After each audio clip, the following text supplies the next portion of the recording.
हनुमान और बलराम का युद्ध। महाभारत काल अर्थात द्वापर युग में हनुमान जी की उपस्थिति और उनके पराक्रम का वर्णन मिलता है।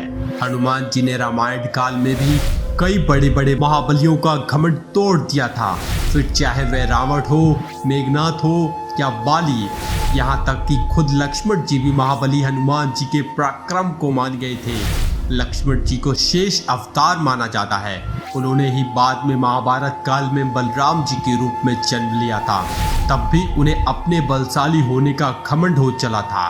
द्वारका में बलराम जी ने कई दानवों और असुरों का वध किया था। उन्हें अपनी भुजाओं, गदा और हल पर बहुत घमंड था। एक बार उन्होंने पौंड्रक द्वारा भेजे विशालकाय वानर द्यूत से मुकाबला करके उसे परास्त कर दिया था और उसे एक ही मुक्के से मार दिया था। उन्हें मारने के बाद तो बलराम जी का अहंकार 7वें आसमान में चढ़ गया था। तब श्री कृष्ण के आदेश पर हनुमान जी गदमादन पर्वत से उड़ते हुए आए और द्वारका की एक वाटिका में घुस गए।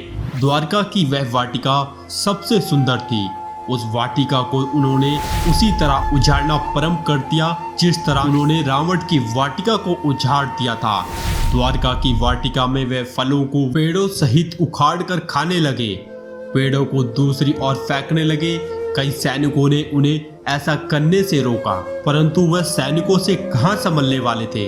आखिरकार सैनिकों ने जाकर बलराम जी को बताया कि एक वानर हमारी वाटिका में घुस आया है और उत्पात मचा रहा है। यह सुनकर बलराम जी क्रोधित हुए और सैनिकों पर भड़क कर कहने लगे कि तुम एक तुच्छ वानर को नहीं भगा सकते।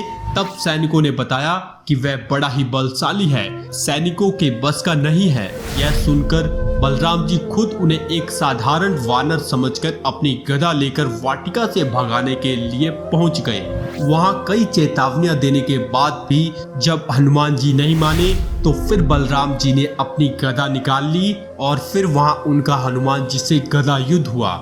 युद्ध करते करते बलराम जी थक हार कर हाँफने लगे और उन्हें समझ नहीं आ रहा था कि किस तरह से इस वानर को काबू में करूं। थक हार कर तब उन्होंने कहा कि सच कहो वानर, तुम कौन हो, वरना मैं अपना हल निकाल लूंगा। हनुमान जी ऐसे में श्री कृष्ण का ध्यान कर कहते हैं कि प्रभु, ये तो हल निकालने की बात कर रहे हैं, बताओ अब क्या करूं।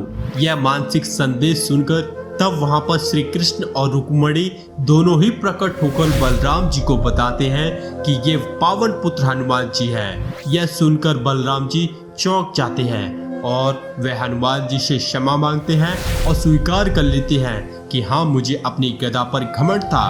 कमेंट बॉक्स में लिखे जय हनुमान, जय श्री राम।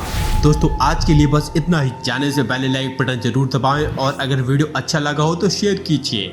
आपसे फिर मिलते हैं एक नए रोचक वीडियो के साथ। तब तक के लिए आप सबको हमारी शुभकामना।